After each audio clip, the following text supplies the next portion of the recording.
meeting is being recorded. Hoy tenemos el gusto de platicar con el diputado federal de Jalapa, Veracruz, y actual coordinador de bancada de Movimiento Ciudadano en la Cámara de Diputados, Braulio López. De verdad que muchísimas gracias por estar aquí con nosotros. Muchísimas gracias, Carlos. Muchísimas gracias por la invitación y aquí con muchísimo gusto. Perfecto. Platícanos cómo te metes, ¿no? A este mundo político y cómo eliges a MC, ¿no? Fíjate que fue un proceso largo. Desde pues, muy chico me gustaba la política, ¿no? Pero no me gustaba mucho, digamos, cómo actuaban quienes a mi edad hacían política ya, ¿no? Es decir, en la política ni siquiera universitaria, en la preparatoria, ¿no? Como que se volvían viejos muy rápido, ¿no? Hasta llegaban algunos trajeaditos y todo. Entonces, como que me gusta la política, pero no como el ambiente político. Y como que le rehuí por mucho tiempo, ¿no? Cuando estaba pues en la universidad, de hecho, no participaba en sociedades de alumnos. Me interesaba ver quiénes estaban, qué proponían y ayudarles como en la parte más técnica, pero no como actor político, digamos, dentro de la política universitaria.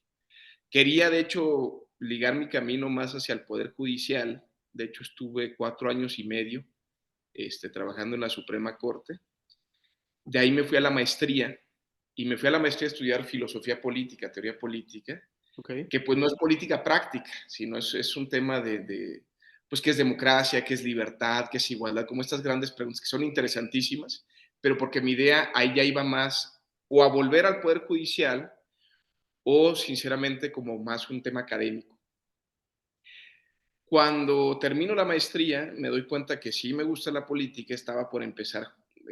De hecho, yo me regreso en noviembre del 2017, entonces ya estaban como calientes los ánimos para la elección presidencial del 2018. Entonces, digo, me voy a meter a un partido, siempre me he sentido como de centro izquierda, siempre me he identificado con esas posturas políticas, entonces dije, pues algo de izquierda, y estaba pues ahí muy fuerte ya Morena, y estaba el Movimiento Ciudadano con la plataforma del Frente.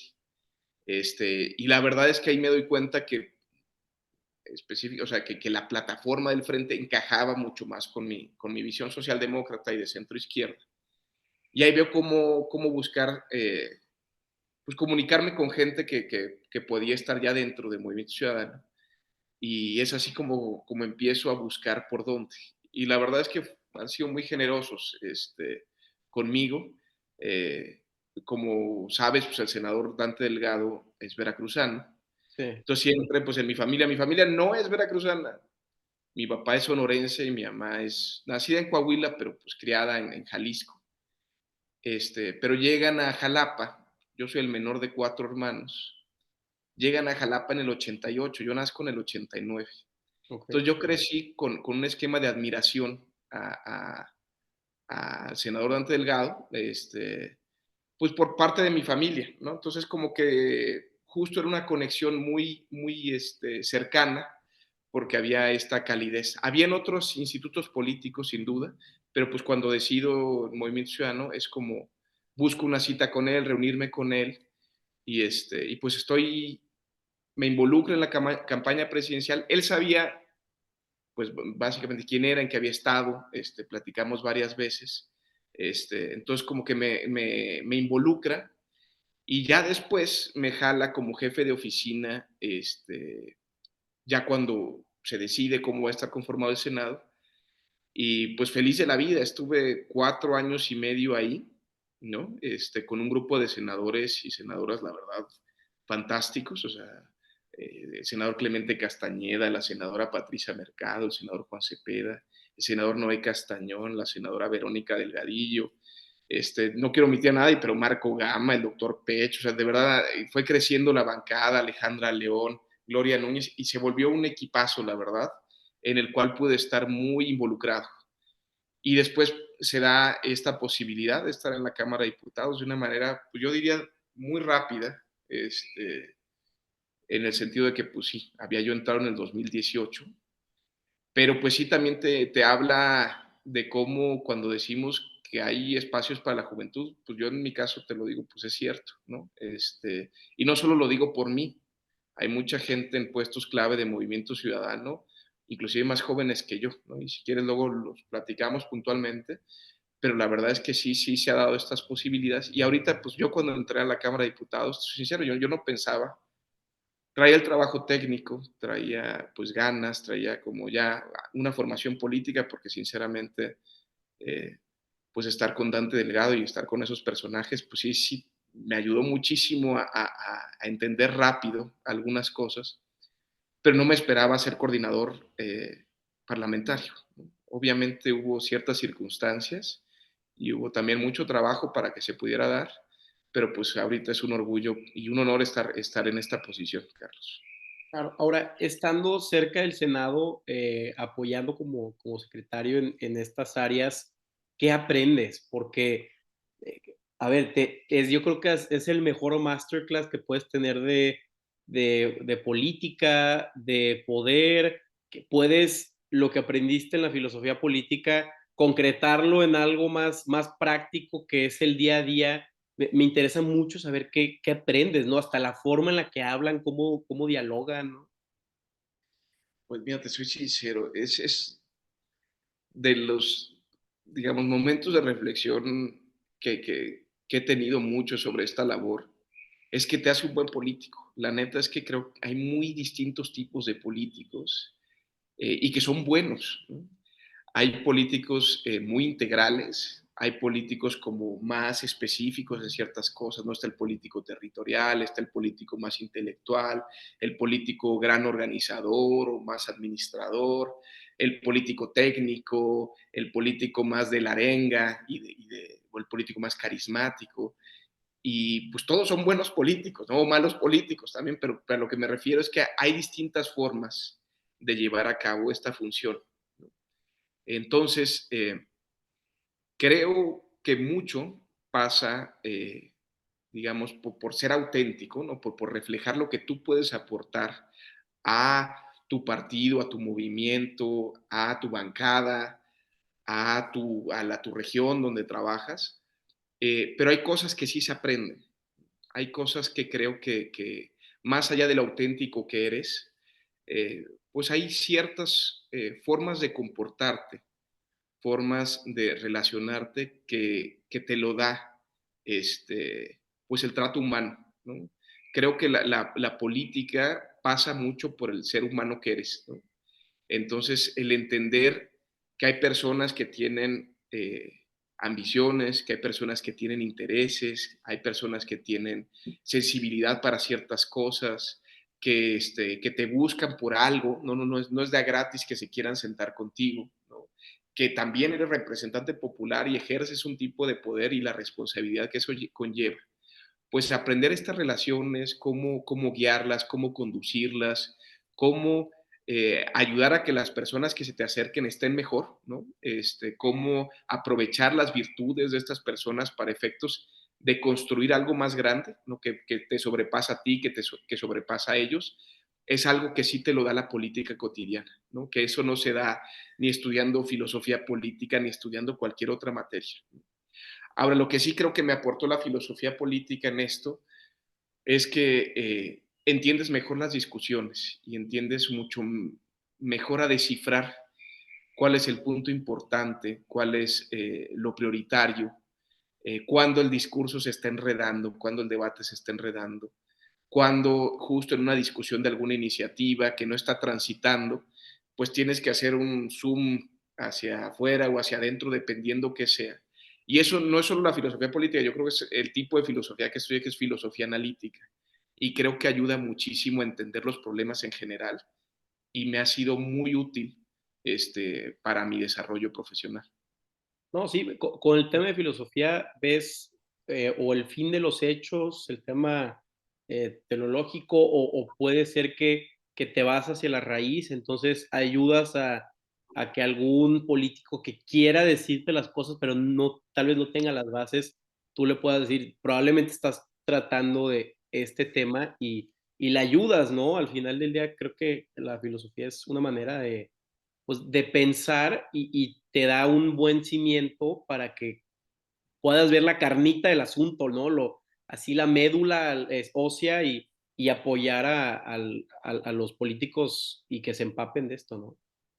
Totalmente, yo creo que es una disciplina de pensamiento y de entendimiento de las cosas, ¿no? Y creo que justo cuando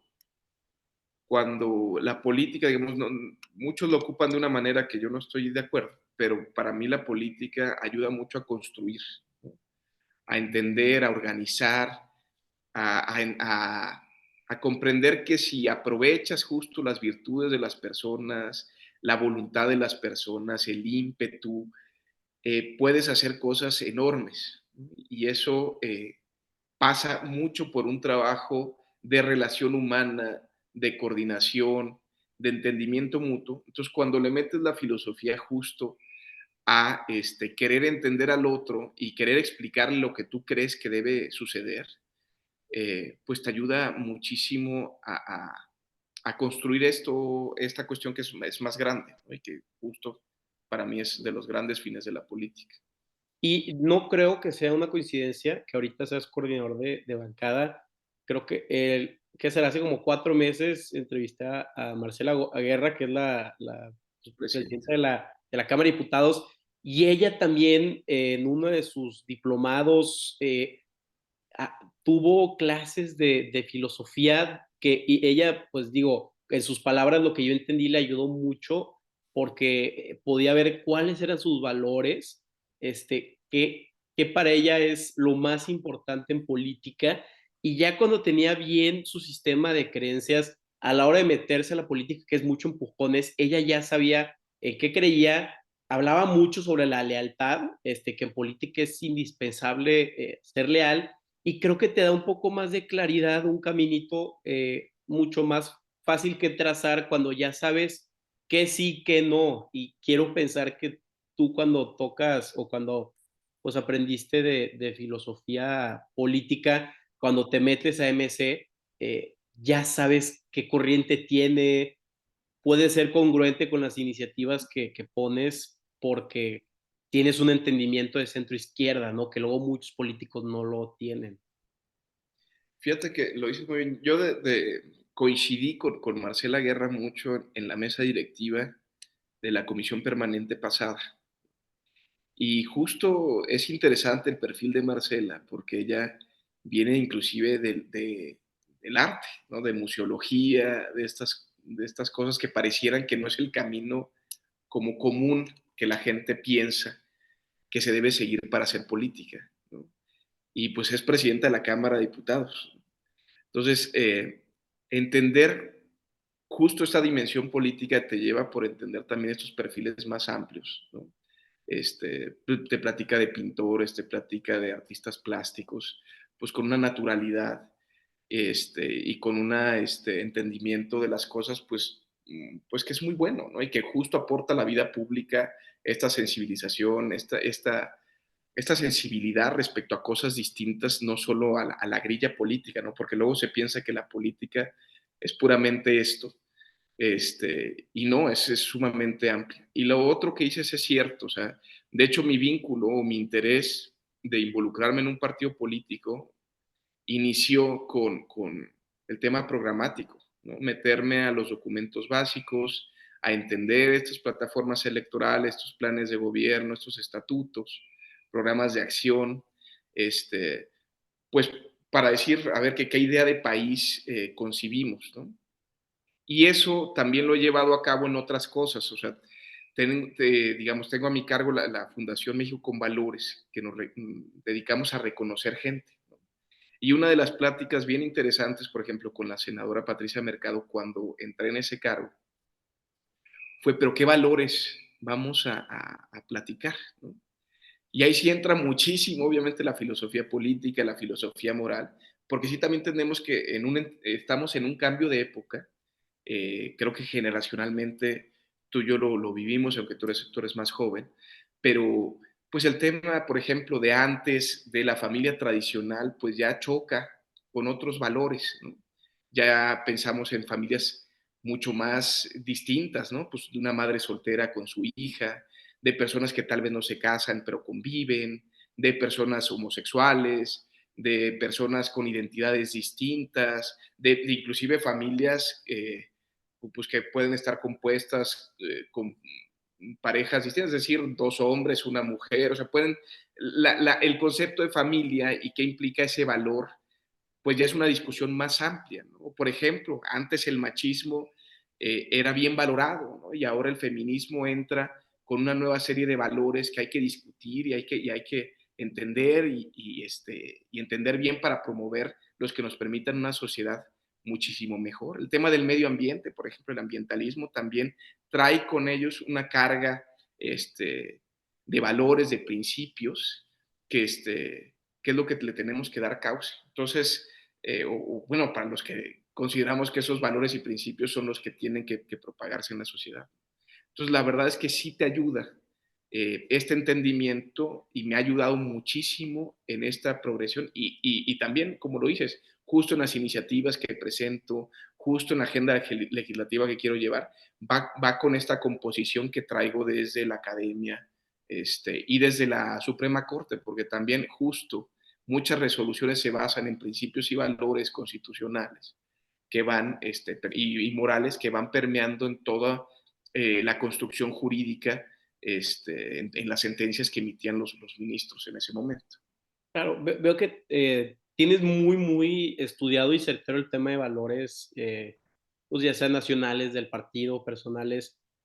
¿Cómo también te interesa el tema de arquitectura de Estado, estructura de Estado, temas de cómo crear o hacer un parlamento o todo esto de teoría de Estado, ¿no? Que también es súper interesante. Para mí es importantísimo y sobre todo porque cómo diseñas las instituciones implica mucho o tiene un impacto directo en los resultados de estos procesos, ¿no? Cómo tú haces una institución y cómo haces los procesos de decisión. Te pongo un ejemplo, ¿no? ¿Cómo se conforma la Cámara de Diputados y la Cámara de Senadores? Si vemos las votaciones del 2018, el presidente sacó el 53%, pero sus partidos, o sea, los partidos que apoyaron su candidatura, sacaron el 43%. Eso implica que las reglas electorales que tenemos no reflejan la voluntad popular. La gente, en su mayoría, el 57%, quería un partido de oposición en las cámaras, pero esto no se dio. Y aparte, no solo no fue ese 43, sino que ese 43, por las reglas de asignación de curules y escaños, en una de las cámaras tenían el 56% y en la otra el 61%. ¿No? Entonces, si nosotros lo que queremos es que la gente decida, ¿no? Pues esas reglas no representan lo que la gente decide, porque la gente dijo un gobierno dividido desde el 2018. Tenía que haber un Congreso en contra del presidente y eso te aseguro que nos hubiera dado un mejor gobierno, ¿no? Porque justo daba estos esquemas de negociación que son importantes en la vida pública del país. Otro ejemplo, el 80% del presupuesto lo define el presidente de la República con el Congreso, con la Cámara de Diputados. Pero si la Cámara se compone mal, por lo que expliqué antes, y el presidente define el 80%, pues entonces se vuelve un esquema en el cual pues prioriza los estados que él quiere o su visión de país y no es algo que tenga que discutir con otras visiones de país que tienen voto público, que la gente quiso que estuvieran presentes. Entonces, por eso hablamos muchísimo de esta reforma al convenio fiscal, porque si le damos más independencia a los estados con la composición política correcta y a los municipios, pues no los sujetamos a la voluntad presidencial, sea quien sea. No es una crítica a este presidente en específico, es una crítica al diseño en general, ¿no? Y eso, pues, le da un poder muy fuerte al presidente que nos hace un esquema político muy presidencialista, muy autoritario y muy centralista, pero es por el mismo diseño que hay de las cosas, ¿no? Y así hay varios, te puedo dar varios ejemplos, porque de verdad muchísimas designaciones, por más que participe el Senado, participe quien sea, el diseño hace que el presidente lleve mano en ello. Entonces, la composición del Estado, por más que seamos federales, por más que seamos, ¿cómo se llama?, pues plurales, la verdad es que el diseño guía a que el ejercicio político sea muy centralista y autoritario. No, y al final del día es la bendita guerra eterna entre el centralismo contra el federalismo, qué tanto Exacto. poder a los estados, qué tanto poder al gobierno central. Y, y pues el mismo Venustiano Carranza dijo que la verdadera soberanía del pueblo está en fortalecer al municipio, ¿no? Ayer estaba viendo un reportaje de Suiza y ellos lo manejan todo por cantones y cada cantón tiene una autonomía donde ellos pueden decidir su presupuesto hasta cierto punto y es una competencia sana entre cantones porque uno ofrece más esto, y en Estados Unidos también es muy similar. Vete a Delaware porque ahí te dan puedes hacer una empresa, la puedes constituir con menos impuestos. Si te vas a Texas, no tienes que pagar cierto tipo de impuestos. Entonces, se vuelve un tema mucho más sano que cada estado puede competir y la competencia es buena, pero no lo vemos cuando se centraliza todo este poder y hasta se vuelve más burocrático, más tedioso y los que menos se benefician somos nosotros, ¿no? Pero es por lo mismo que tú dices que así está la estructura y vemos que los políticos con más poder, no tanto los mejores en lo que hacen, sino con más poder son los que entienden estas reglas del juego y usan a su favor todo, pues que los partidos satélite, que los porcentajes, el conto de votos, porque pues ganan el juego de Monopoly, ¿verdad? De hecho, lo dices muy bien y creo que mucho de la dificultad que tiene el Estado mexicano hoy es basado en ese diseño, en estos cuellos de botella que se generan, el no poder responsabilizar en específico alguna autoridad, ¿no? Hemos sido rehenes de las leyes generales, ¿no? Y entonces todos hacemos todo y la federación y los estados y los municipios tienen que cuidar el medio ambiente, tienen que cuidar el agua, tienen que cuidar la seguridad y no hay una definición específica. Yo soy sincero, o sea, por ejemplo, si tu hijo, si tu hija no está aprendiendo español y matemáticas en la escuela, no sabes a quién achacárselo, ¿no? No sabes si es culpa del presidente y la secretaria o secretario de educación, no sabes si es del gobernador, de la presidenta municipal, no sabes eso, porque el diseño es tan engorroso que tú no puedes fincarle responsabilidades. En otros estados, por ejemplo, va ligado la educación al pago del predial, ¿no? Entonces, pues sí, si tu hijo no está aprendiendo español y matemáticas, pues dices, oye, yo estoy pagando predial y estoy pagando tanto, ¿no? Y en esta escuela no hay computadoras, y en esta escuela no hay baños, y en esta escuela los maestros no están enseñando bien, o hay un maestro que no tiene por qué estar aquí porque actúa de una manera incorrecta, ¿no? Y entonces, como no hay esa posibilidad de responsabilidad, pues hace que sean muy ineficientes, porque pues se esconden en que es responsabilidad de todos y de nadie, ¿no? Este, otro tema que tú dices que es muy cierto, también entender. Obviamente lleva un costo abrir las posibilidades a que los estados definan ciertas cosas y porque también los estados son muy endebles en sus democracias internas, ¿no? Muchas veces los gobernadores tienen una fuerza desmedida respecto de otras funciones, y han acaparado ciertos espacios, ¿no? El tema es que si no permitimos laboratorios democráticos de política pública, con esto de responsabilizar a los estados en ciertas cosas, pues no estamos comparando cosas. Y entonces lo que pasa es, oye, pues mira, ve qué política interesantísima están haciendo en Jalisco, repliquémoslas en otros estados, ¿no? O en Querétaro, o donde tú quieras. Y se van haciendo estos esquemas comparativos, inclusive en políticas públicas de eficiencia. Y luego también en los municipios. Pero desconfiamos de nuestras autoridades, ¿no? Desconfiamos justo y hemos permitido también que las autoridades sean omisas en las responsabilidades que tienen. Ahorita nadie quiere hacerse cargo de la seguridad, ¿no? Y no, pues que venga la Guardia Nacional y que venga el Ejército. Y si les quieres quitar otras funciones, también te dicen que sí, ¿no?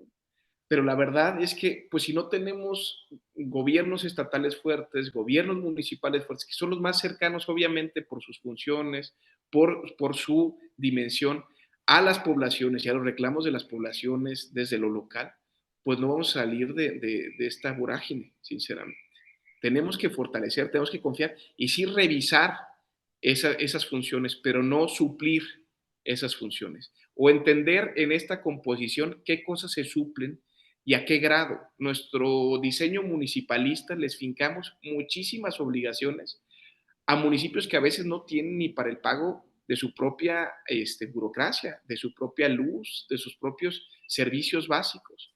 Entonces, pues les pedimos que tengan policías del mejor nivel posible y que tengan todos los servicios que la población exige impecables, pues cuando no tienen presupuesto ni tienen posibilidades de ello. Entonces, entender que hay distintas dimensiones de municipio, que hay municipios inclusive metropolitanos, hay municipios muy pequeños, ¿no? Y entender esta variación es clave con un diseño puntual para efectos de que puedan salir adelante. ¿No? Y se ha probado en otros países que puede pasar. En España las comunidades con muchísima más riquezas, muchas de ellas son las autónomas, es Cataluña, es el País Vasco, pues BBVA es de Bilbao, que es la capital este País Vasco, y les dan cierta autonomía que aquí en México nos da miedo porque todavía traemos ese, pues que no es un chip paternalista, porque no me gusta decirlo, pero muy tutelar, es un sistema tutelar donde no creemos en los municipios porque sentimos que le vamos a dar pues este mismo impuesto a un municipio, un San Pedro de los Aguaros, que sí que no hay nada. Y creo que falta ese tipo de confianza, ¿no? Porque no, yo no sé qué pasó con Samuel, con el gobernador, pero él estaba duro y dale por el tema de la reforma fiscal y de un día al otro ya no, pero creo que se tiene que hacer porque no estamos siendo productivos y el gobierno al final del día, nosotros somos sus clientes y ellos creo que son un servicio, ¿no? Y cuando vemos que el servicio no le están dando correctamente, necesitamos estos pivoteos, pero digo, también somos una democracia joven y no me comparo a Estados Unidos, pero estamos más, pues más filósofos, políticos, más pensadores, más think tanks, que, que haya algunas instituciones que tú como servidor público político te puedas apoyar, ¿no? Para lo que tú dices, crear esta arquitectura de Estado, ¿verdad? Porque creo que hay mucha voluntad por parte de la gente, nada más no se sabe cómo. No, sin duda, creo que hay poca discusión, al menos lo digo desde las cámaras, al diseño de Estado correcto, ¿no? Me atrevería inclusive a ir un poquito más allá, o sea, no sé cuánta reflexión hay al respecto, ¿no? Este, y si es prioritario, porque si, por ejemplo, pasa mucho en las cámaras que la mayoría, y no es solo la mayoría de Morena en este momento, o sea, pasaba igual con la mayoría priista o con la mayoría panista o de quien fuera, y me atrevo a decir que en los congresos locales pasa muy seguido, pero es un desprecio a la deliberación democrática, ¿no? Y obviamente la deliberación lleva su costo porque tienes que argumentar, tienes que discutir, tienes que defender eh, la postura de la mayoría y también desde la minoría. Pero da estos procesos de construcción, de exposición pública de razonamientos que lleva a que las consecuencias sean más razonables.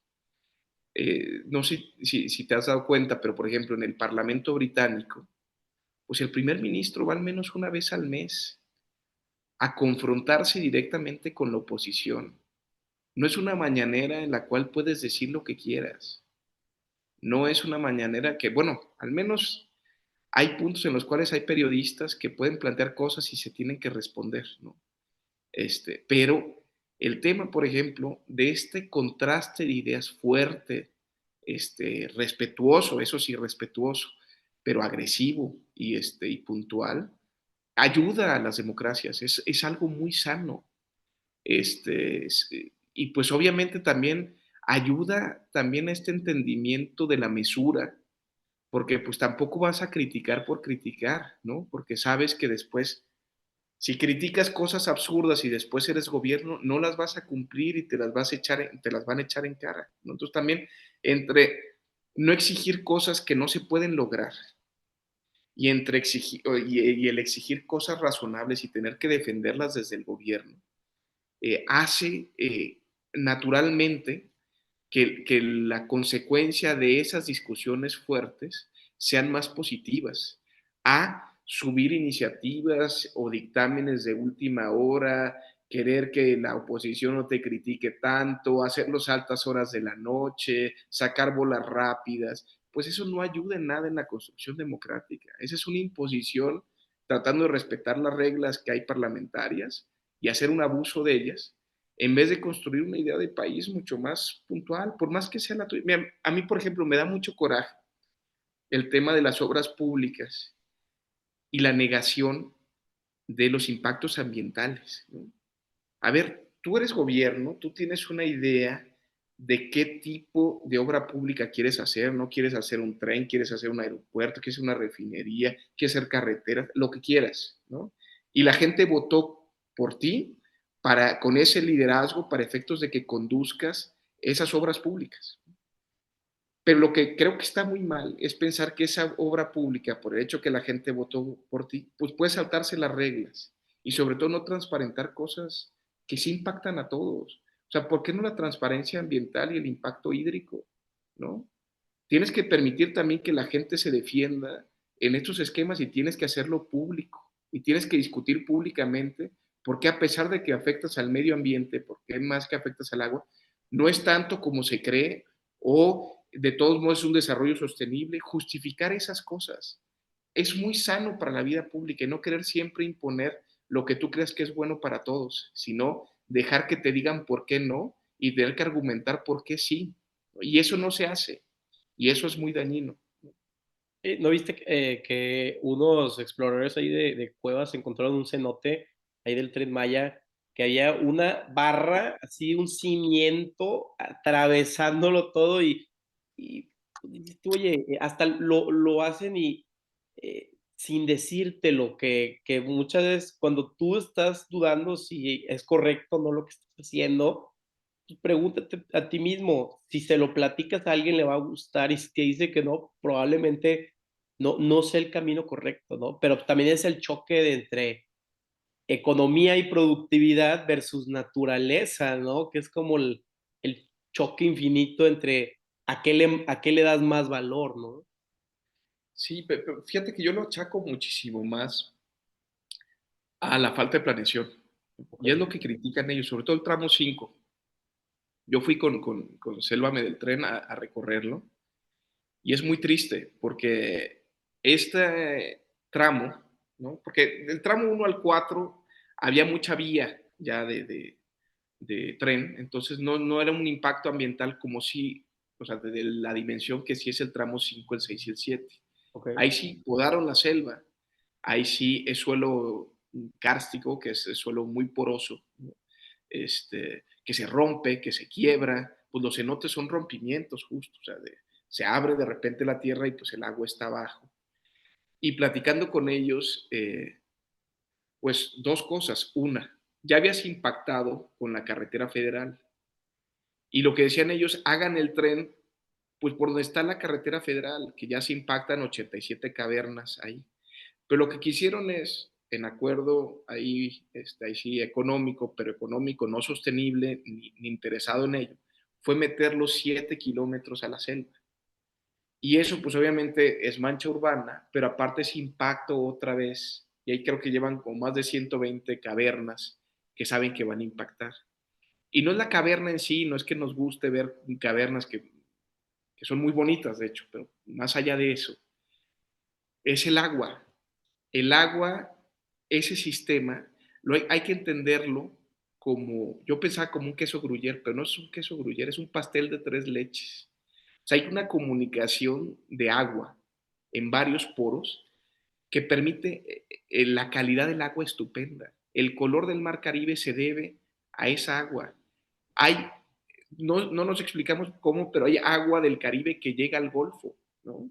Porque es este sistema tan poroso que está ahí, que te permite convivencia de agua salada, agua dulce, de la mejor calidad, sin tener nosotros claridad de cómo se está conduciendo.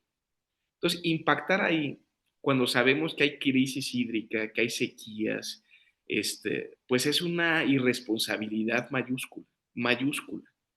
Y también porque no es solo el choque del desarrollo económico y el medio ambiente, sino es que esta falta de planeación te hace ni siquiera entender cómo llevar a cabo ese equilibrio entre este choque. Y es lo que han hecho, una organización pésima, una planeación por la rapidez, ¿cómo se llama? Por decir que el tren va porque va. Y por justo esta poca transparencia, pocos estudios de lo que tienen que hacer. Y fíjate, o sea, también abrían un tramo y llegaban a una cueva que tenía riqueza no solo medioambiental, sino antropológica, había restos mayas. Entonces, podaron la selva y se dieron cuenta que había una caverna y entonces dicen, ahora ya no por aquí, sino por acá, pero ya cortaron una cantidad de árboles, una cantidad aparte, pues recordemos que no es que corten un árbol o dos o tres, es un tema de un impacto a un medio ambiente que implica varias cosas y que si no hacen una correcta medición, un correcto entendimiento de lo que están afectando, pues tiene consecuencias terribles, ¿no? Terribles para el medio ambiente, porque terribles para la humanidad. En este caso, el agua puntualmente. ¿No? Y lo que dice el tema cultural es importantísimo. Yo veo que en otros países, tipo en un Guatemala, fomentan mucho el tema cultural maya. O sea, en las escuelas te ponen a leer es como la Biblia maya, ¿no? Y la gente está muy, muy orgullosa de esta cultura y de las historias y creo que en México no, malamente lo hemos visto. Queremos ser Estados Unidos 2 o Europa 2. En Tampico, de donde yo soy, el centro histórico es porfiriano porque es como entre arquitectura francesa y mexicana y poco a poco nos estamos haciendo más americanizados y eso nos está quitando nuestra identidad, ¿no? Porque y hasta te das cuenta que los municipios que más abrazan su patrimonio cultural colonial, digamos, tipo un San Miguel de Allende, un Mérida, son los que más turistas tienen porque eso es lo que nos está diferenciando, ¿no? Pero ahorita que tú dices lo del Tren Maya que está pues destruyendo estas reliquias antropológicas, a la gente no le importa tanto porque no sabemos mucho de este tema maya, azteca, hasta patrimonio español, ¿no? O sea, que somos una mezcla bien bonita entre estas choque de culturas, pero no lo vemos. Queremos mejor hacer 7 Walmarts, poner el mismo tipo de mall que está en Las Vegas, en Monterrey, en vez de estar fomentando las historias que tenemos, ¿no? Y es mucho eso cuando, que el Tren Maya, la ruta, esta zona 5 no nos interesa mucho porque no lo conocemos. No, y porque sí hay poca información al respecto, la verdad. Este, no, es muy difícil, la verdad, porque aparte es un país muy extenso. Y por eso creo que lo que platicábamos antes de fortalecer no solo los gobiernos locales, sino una sociedad activa en esos gobiernos, ayudan a que todas estas cosas no sucedan, ¿no? Y creo que generacionalmente tenemos que aprovechar esta empatía por ciertas causas, ¿no? O sea, la verdad es que eh, hay gente visionaria dentro de generaciones pues más grandes, de gente más grande, pero creo que lo que no nos podemos permitir nosotros son muchas cosas de esto, o sea, no podemos pensar que podemos arrasar un bosque por el desarrollo inmobiliario y que no va a pasar nada, o sea, creo que ya tenemos información suficiente para saber que eso va a impactar no solo en nuestra vida, sino en la de nuestros hijos y nuestros nietos, y como venga, ¿no? Entender que la justicia intergeneracional es relevantísima, que la justicia hídrica es algo vital. El derecho humano al agua, por ejemplo, es algo que se estableció en la Constitución hace más de 10 años y no se ha regulado, no se está entendiendo, y ahorita tenemos un tema de crisis hídrica enorme, ¿no? Entonces, sí hay que comunicar más, sí hay que organizarnos mejor. Y yo te soy sincero, o sea, lo digo mucho y lo digo parte con mucho orgullo, y no solo porque pertenezco a Movimiento Ciudadano, pero cuando hablamos de jóvenes haciendo política, y ahorita concretamente la candidatura de Maines, creo que sí es un tema de lucha generacional, que no tenemos que esperarnos a que tengamos 50 años para efectos de tratar de mejorar este país, que ya estamos metidos en una vorágine, que estamos metidos en un huracán, y que si no nos ponemos las pilas, pues nos va a arrasar, ¿no? Y que pues tenemos la posibilidad justo de tomar las riendas, de tomar posiciones relevantes, con la sensibilidad propia de nuestra generación, con la empatía propia de nuestra generación, y empezar a construir ese mundo que a nuestra generación sí le gusta y sí está queriendo vivir en, ¿no? Y transmitir, ¿no? Porque creo que, y no solo es medio ambiente, es tema de seguridad pública, ¿no? O sea, creo que nadie se siente cómodo en heredar a nuestros hijos, a nuestros nietos, este mundo, ¿no? Tú lo viste hoy en Tamaulipas, yo lo viví en Veracruz, y es una cosa espeluznante, o sea, es una vida peor a la que parecía que cuando nacíamos íbamos a heredar, y que no podemos renunciar a eso que conocimos poco o mucho a esta edad y en este momento.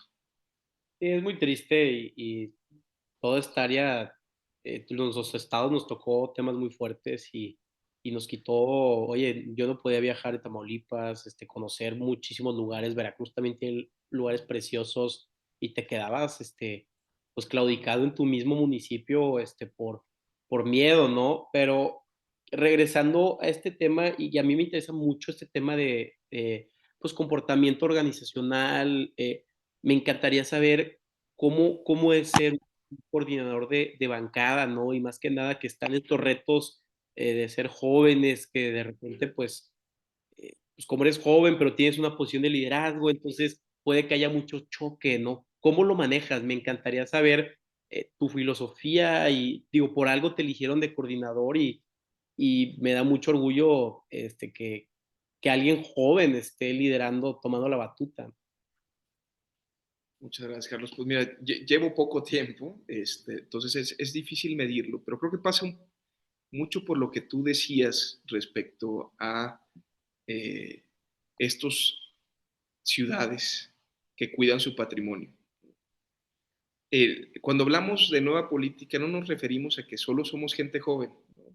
Sino es que es una nueva visión de país, y esa nueva visión de país pasa mucho por algo que no hacemos en México, de reconocer lo bueno y envalentonarnos contra lo malo de lo que heredamos, ¿no? O sea, yo soy el más joven sin duda, pero pues aprovecho muchísimo la experiencia de mis compañeras y compañeros. O sea, yo lo que más trato es de escucharlos, de entenderlos, de justo de plantearle lo que tal vez, pues porque no lo viven ellos, porque pues, son una generación distinta. O sea, muchos dicen que eres más parecido a tu sociedad que a tus propios padres, y es cierto, en cierto sentido. Entonces, hay cosas que generacionalmente pues son distintas, y la cosa es cómo acordamos esos mundos, cómo los acercamos, cómo construimos con lo que ellos ya saben, ¿no? Y eso creo que ha sido importante, al menos en estos primeros días, ¿no? Hacer este entendimiento de pues platicar. Toda la gente, yo te soy sincero, yo creo que hay mucha gente inteligente en este país, ¿no? Y lo que nos hace mucha falta es a veces escuchar y construir, ¿no? Parece que es, en vez de aprovechar inteligencias, es saber quién es más inteligente entre todos. Y eso hace mucho daño, ¿no? Porque no se aprovechan. Justo, mira, a mí me tocó un periodo en la Suprema Corte que estaban dos ministros que eran, yo creo, de las personas más inteligentes que yo he conocido, ¿no? Y esos dos ministros estaban siempre en choque. Si hubieran sido aliados, hubiera sido una Suprema Corte increíble, increíble en todos los sentidos. Y esas luchas internas, que muchas veces no le encuentro sentido, pues hacen daño. Aquí creo que el gran reto de coordinar algo es justo eh, pues el escuchar constantemente y entender las distintas visiones para poder conducir un proyecto único. Y no es solo a nivel interno de la bancada, es también con la bancada del Senado, es entender también con la campaña electoral presidencial. con la idea de país que queremos, para que esa coordinación nos permita a todos entenderla mejor, que todos nos volvamos embajadores de esa agenda, pero aparte que todos nos sintamos partícipes en la construcción de esa nueva visión de país. Y ese es el reto. La verdad es que pues yo sí estoy bien orgulloso de cómo mis compañeros y compañeras me han apoyado. Muy orgulloso de cómo me apoyó Maines, ¿no? Maines me ha permitido tener espacios de presentación de mis propias ideas que justo llevaron a que yo pueda estar en este momento conduciendo los trabajos a los 34 años. Creo que es mucho solidaridad, empatía, pero mucho también de liberación y contraste. O sea, creo que le tenemos que quitar ese miedo a discusiones ríspidas en cualquier espacio de la vida pública, en nuestras familias, en nuestras escuelas, en nuestras universidades, en nuestros trabajos, siempre con respeto y siempre entendiendo que el objetivo de la deliberación es que el producto sea mejor, no que la deliberación lleve un rompimiento y entonces sea después un momento de imposición de una parte sobre la otra. Y creo que eso nos falta mucho en nuestra vida cotidiana. ¿Y qué valores quisieras empujar como coordinador de bancada en MC, ¿no? O qué es lo que vio Maines, aparte de lo que me comentabas, hacia dónde quieres que se dirija este partido, ¿no? Pues mira, nosotros hablamos mucho de 3 puntos. O sea, eh, uno es el esquema de paz y justicia. O sea, creo que ya no podemos permitirnos, eh, pues, funcionarios o gobiernos que no quieran tomar las riendas. Se habla a veces de Bukele, ¿no? Y cuando se habla de Bukele, eh, creo que la idea o que le gusta a la gente es esta idea de un Estado fuerte. Se le critica y con justa razón el tema de violación a derechos humanos, que es cierto, pues también, o sea, el tema es cómo hacemos el Estado más efectivo, porque si hay un reclamo de falta de Estado y de territorios que pues sí, ya no hay soberanía nacional, en el sentido que el Estado ya no está en el dominio de esos territorios. Entonces sí hay un reclamo que creo que tenemos que dar respuesta al 98% de impunidad, al tema de esta inseguridad tan fuerte que se han perdido estos territorios. Otra cosa que hemos hablado es de prosperidad. Prosperidad entendida, a ver, ¿eran necesarios los programas sociales? Pues sí son necesarios, porque hay gente que por las condiciones en las que nació está condenada a una vida muy complicada y el Estado tiene que apoyarlos en ese sentido. Pero lo que no estamos de acuerdo es que en ese entendimiento se disminuya el Estado para dar solo programas sociales. El tema es cómo hacemos que esos programas sociales te permitan ingresar a algo que el Estado arme, que es un Estado socialdemócrata, con una educación de calidad, con salud de calidad. Y entonces, abandonando ese piso, puedas penetrar ya en un Estado más fuerte que te permita esta idea de un Estado de oportunidades, ¿no? Que por tu misma actividad tú puedas progresar y no que te encasille a condiciones de vulnerabilidad, como creo que el Estado mexicano condenó a mucha gente por mucho tiempo. Y después hablar de un país de iguales, o sea, en temas de género, en temas generacionales, en temas justo de condiciones socialdemócratas. A eso queremos ir, o sea, a un país que de verdad, pues sí, mira, dicen que es un país que está velando por ciertos sectores sociales, pero pues el hombre más rico de este país dobleteó su fortuna, ¿no? Y nosotros también queremos que la gente progrese económicamente y no estamos peleados justo con ese avance de la riqueza. Pero lo que no podemos solapar o disminuir es que este crecimiento de unos no conlleva el crecimiento de los demás, ¿no? Y que no estamos justo permitiendo que muchas personas, o sea, el costo que le implementamos o el impacto que hay en la clase media es brutal en este país y también hay que decirlo con esa seriedad, ¿no? El crecimiento y la distribución de ese crecimiento tiene que ser más justo únicamente, ¿no?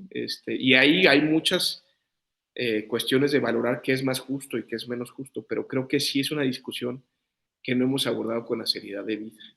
Y Entonces, mande, perdón. darle las bases, ¿no? A la gente para que pueda tener sus necesidades universales cubiertas y las herramientas para que pueda distribuirse la riqueza, porque pues, la gente más rica de este país la mayoría de ellas no es porque crearon algo innovador o un software, un Microsoft, es por tema de concesiones, o sea, por estar amarrados con el gobierno y eso, como tú dices, crea mucha disparidad de riqueza, porque no le estás dando un beneficio extra al ciudadano, sino que es solamente un matrimonio entre el empresario, ¿no? Con gobierno, que no se está haciendo nada innovador. No, y aparte porque sí le pasas el costo a mucha gente. O sea, digamos, por ejemplo, a mí me hablan proveedores que son proveedores de gobierno o de empresas grandotas. Y pues cómo lo sujetan, o sea, de verdad te pagan cuando quieren, no tienes muchas garantías, porque aparte pues te opones o reclamas demasiado, entonces ya no te contratan para la siguiente, o sea, te vuelves muy dependiente de la gente que tiene más poder y más dinero, y eso pues implica de una relación de poder pues desmedida, ¿no? Y eso justo tenemos que irlo modificando, para bien de todos, ¿eh? O sea, el tema es, pues cómo hacemos un país en el cual pues sí, un emprendedor puede crecer, un país en el cual pues alguien justo con una idea innovadora puede romperla, o como justo alguien que tenga tal vez algo más mesurado, pero pues no lo tengamos hasta el cogote entre lo que le exige el gobierno y lo que le exige pues empresarios más grandes, ¿no? Y pues si nos vamos al trabajador, pues digamos, hablamos mucho de la Constitución del 17 por la innovación en derechos laborales, pero pues ha permanecido inalterada. A mí, por ejemplo, me parece impresionante que no se apruebe la ley Silla. La ley Silla es un esquema en el cual se obliga a los empleadores a que personas que están por 8 horas trabajando tengan un lugar donde sentarse. O sea, se me hace de las condiciones humanas más, pues más elementales, carajo. O sea, no se me hace de otra manera y que de verdad tarde en salir una ley que no impacta en lo económico, no impacta a nadie más que a los trabajadores en específico que pues sufren muchísimo de estar levantados tanto tiempo, pues ¿para qué? O sea, ¿quién gana con eso? Es lo que no, y que estamos detenidos en esas discusiones, lo de vacaciones dignas, por Dios, 6 días al año, estábamos, es una ridiculez con todo respeto. Y eso se construyó, por ejemplo, los grupos empresariales dijeron es cierto y hay que ver cómo lo hacemos graduales. O sea, son cosas que inclusive planteándolas bien y abriendo el diálogo se consiguen, ¿no? Pero justo esos pasos, esa visión de país, pues tenemos que empujarla más, ¿no? Y tenemos que empujarla más rápido. Claro, no, Braulio, estoy totalmente de acuerdo. Me encanta que uno, gente joven como tú, pues yo también, pero tú, que esté ya metida de lleno en política y pues que al final del día vean el poder como una forma de disminuir el sufrimiento humano, cosas tan sencillas como la ley Silla. Y pues te agradezco muchísimo tu tiempo en este podcast. No sé si tengas algún último comentario, dónde te encontramos y pues a ver si más a futuro tocamos temas pues de liderazgo, ya que estés más metido en este puesto de coordinador y pues darle consejos a la gente, ¿no? Para que cuando ellos en un futuro tengan un puesto de liderazgo puedan tener una visión más clara como la tienes tú. Muchas gracias, Carlos. No, pues muchas gracias por la invitación y de verdad muy abiertos a cuando nos invites a participar. Yo lo que diría es que es importantísimo y digo un llamado generacional. O sea, somos una generación que tiene dificultades para comprar una casa, que va a tener dificultades para tener una pensión, que va a tener condiciones naturales de agua, de temperaturas fuera de la regla, que vamos a tener mucha incertidumbre laboral, mucha incertidumbre, pues pensamos justo si vamos a tener hijos o no por efectos de cómo va a estar el futuro y que pues eso es un futuro al cual estamos condenados si seguimos como vamos, pero que justo si nos involucramos y empezamos a hacer cosas, ese futuro lo podemos cambiar y lo debemos cambiar. ¿Por qué? No solo por nosotros, sino por las generaciones que vienen. Y sí tenemos condiciones para ello, tenemos las herramientas morales, inteligencia, sensibilidad que nos permitirían llevar al país a otro rumbo. Y creo que eso lo tenemos que construir en conjunto y nos tenemos que involucrar muchísimo, pero dar a entender que ese país es posible si nos ponemos a chambear. Si dejamos que esto nos pase como un tren por encima, pues va a estar o como va o peor. Pues que sí tenemos manera de cambiarlo y eso es también una oportunidad y eso también es una obligación moral que deberíamos de tomarnos como un reto generacional importante. Claro que sí, pues es el reto, es nuestra montaña, ¿no? Que tenemos que escalar. Y pues te agradezco muchísimo tu tiempo y estamos a la orden. Yo a ti, Carlos, muchísimas gracias y pues estamos a la orden cuando nos invites. Realmente. Que tengas un buen día. Muchas gracias. Igual, bye bye.